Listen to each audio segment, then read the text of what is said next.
this time, I'd like to call up Dr. Wallace, and joining us via Zoom, Dr. Tracy Benson. My superintendent report is the equity audit and a presentation. Reminder, this is the first step. At a later date, we'll have community meetings where communities can ask questions and provide input, but this is the very beginning of that process. Good afternoon. I'm humbled to be here. Dr. Cardona, thank you for inviting me to speak and to deliver the findings from our equity audit. My name is Dr. Nathan J. Wallace. I am a son of an immigrant and grandson of Robert. So it is humbling to be in this space today to be able to provide the thoughts as well as recommendations from the equity audit. I am also joined by my colleague, Dr. Tracy Benson, who is joining us via Zoom. You can't see him right now, but when we get to Q&A, I'll minimize the PowerPoint to ensure that you can see his face. That being said, I will jump in. I am planning to speak for about 35 minutes, and so I'll spend 10 minutes more over the systems and structure audit, and then we'll pause for 5 to 7 minutes for Q&A, and then I'll do the curriculum and instruction audit, and we'll pause for another 5 to 7 minutes for Q&A. Sounds good? So a brief overview. When we think about the equity audit, we wanted to look at the high-level trends that are current in the school district, particularly as it relates to equity. We looked at 5 schools: Hernandez, Crockett, Mendez, Miller, San Marcos, and then we also included Goodnight-Mill for discipline data on.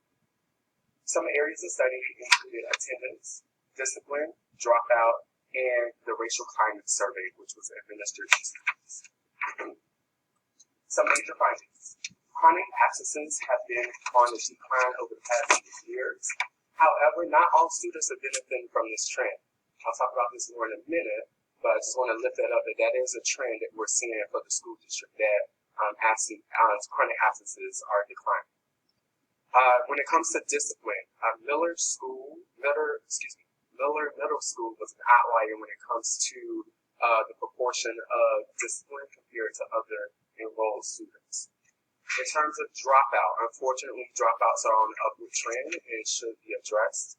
And then racial climate survey, there are incidents of racism occurring in the school district and they are not being reported. I'll share some recommendations after we take a deep dive in the data. So in looking at attendance, for the overview, our study focused on chronic absenteeism, and that was defined by either 18 or more days absent or 201 or more periods, so looking at the middle school and high school. The years included the years 2017 all the way up to 2020, and I've shared this before, but those are the schools that are included. We did not include Mendez Elementary into this data set because of data issues. It was really hard to digest and analyze the data as it was presented, so we left it out of the presentation. I want to narrate a few trends for you. If you are in the audience, it's probably incredibly difficult to see these charts, so I will narrate them for you. When you think about the chronic absenteeism, it has dropped over the last 3 years. Hispanic students make up the largest percentage of enrolled in chronic absences.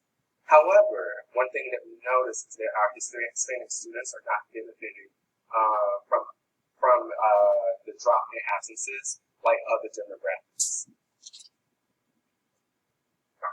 And as you'll see, there are, if you look at this bottom, well, you all can't see so too much into it, but you'll notice for the folks on the board, you have the data.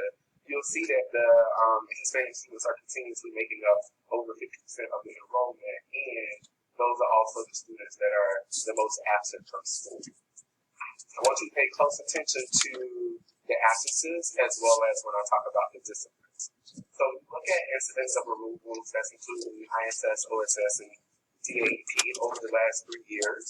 And we looked at race, gender, as well as grade level to determine discipline description. We included Goodnight Middle School because the data was presented to us and we thought that would help situate the findings. The middle school makes up the largest portion of discipline incidents compared to other portions of enrollment.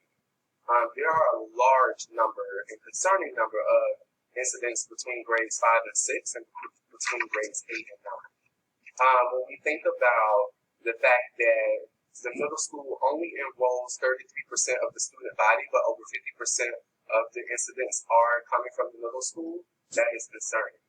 If you also look at what grades has the most incidents, it is ranked between grades 6 and 9, with 9th grade being the outlier.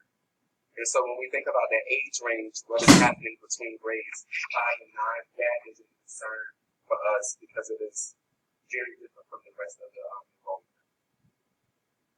When we look at gender, race and gender, there's a trend of males overrepresented compared to the proportion of enrollment. From the data that we got, there's about 50-50 student enrollment based on gender, with male identifying male and identifying as female. However, males make up 64% of the incidents that are occurring. And when you look at the data source by race, there is an overrepresentation of males, particularly Hispanic males, in the discipline infractions.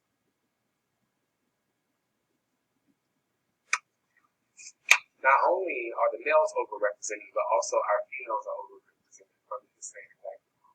And so that is also very concerning. And you'll see that notated on the second chart to the right. I'm slowing down intentionally because I see folks are eagerly looking at the data tables.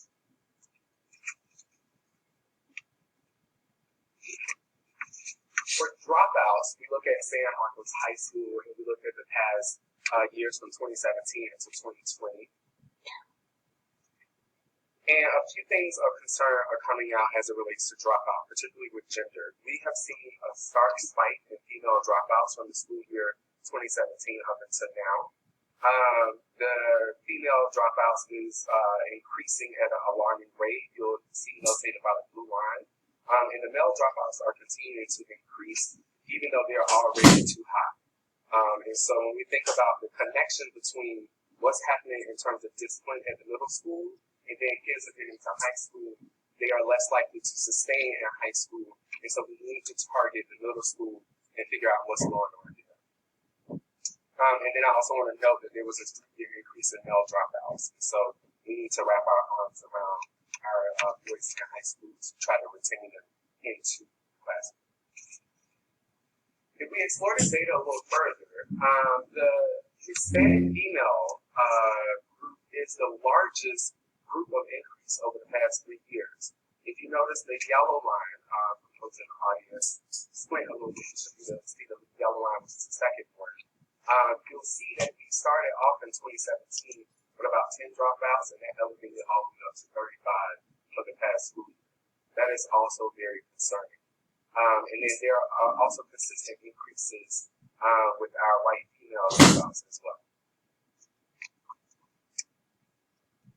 One thing to note, we did see a slight decline in dropouts for our Hispanic males, although it is still too high. In regards to the racial climate survey, we administered a survey and 1,181 students responded to the survey. 82 staff members also responded to the survey. I just want to note that Miller Middle School had the highest response rate at 57% of the student population. I'll break this down for you. Of the respondents who indicated that they witnessed racism at their school, only 24% indicated that they have reported acts of racism. Again, folks are witnessing racism at school and they're not reporting. Only 24% are reporting incidents of racism. Factors such as having trusted adults, knowing how to report issues, and comfort level with reporting issues are impacting the reporting rates. We look at the data, there's still a major piece missing from San Marcos CISD reporting process, and that is probably worth discussing further on how we actually train our students how to report issues of racism if they're at risk.